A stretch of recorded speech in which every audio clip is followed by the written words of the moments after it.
You want a guidance? This is it. And I started crying.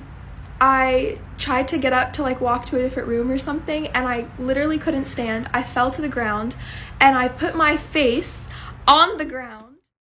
Imagine praying with all your heart, believing you knew the God you worshipped, only to realize the words you spoke were leading you somewhere unexpected. This is the story of Sister Joe's surprising journey to Islam.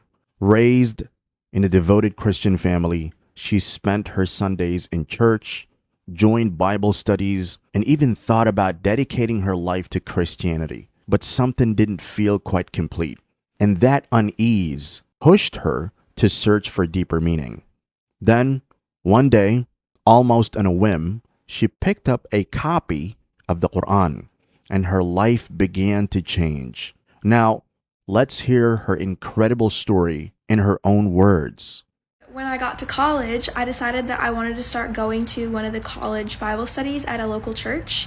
And I went to go get a new Bible that had margins so that I could take notes, because I really wanted to get closer to my faith and become, a better follower of God. And while I was at the bookstore, there was also a copy of the Quran sitting on the shelf. And I remember thinking to myself, oh, well, that's the same God. I would love to read this someday and understand how other people think and what they believe. Foreshadowing. So I take it home and I don't read it for a year. A full year. I was like, nope, I'm focused on the Bible. I'm Christian. I want to have a very thorough understanding of the Bible before I read the Quran. Because I was going to read it as an outsider, just to understand what other people think, Fast forward to about a year ago, I'm sitting in my bed praying, and I just get this feeling that's go read the Quran. You've had it on your shelf for a year now. It's time to go read it. And I was like, okay, sure, I'll go do that. So I go and I get the copy that I had.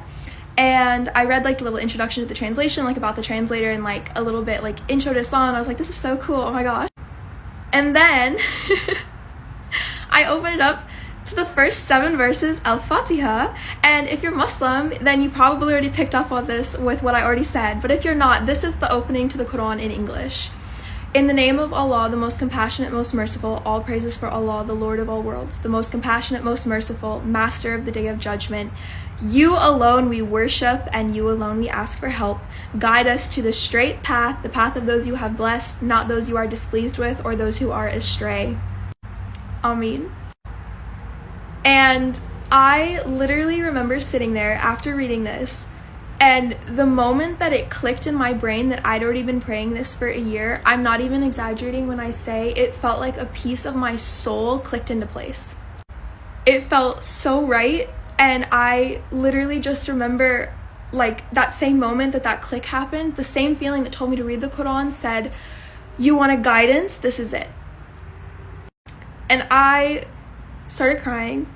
I tried to get up to walk to a different room or something, and I literally couldn't stand. I fell to the ground and I put my face on the ground how Muslims pray. And at the time I did not know that that's how Muslims prayed, and I literally couldn't speak.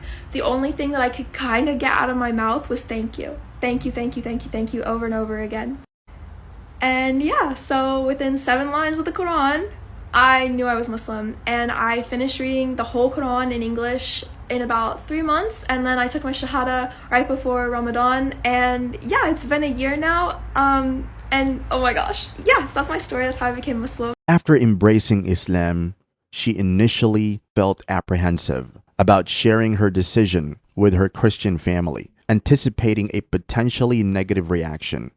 However, she was pleasantly surprised by their supportive and understanding response. Her parents, who have traveled extensively, were already familiar with Islam and free from common misconceptions or stereotypes. Their acceptance was further exemplified by her mother's willingness to accompany her to the mosque for her Shahada ceremony. Grateful for their open-mindedness, she hopes that her experience will inspire and encourage other converts to approach their loved ones with honesty and courage. For more about her journey, you can watch her additional video on TikTok. A link will be provided in the description.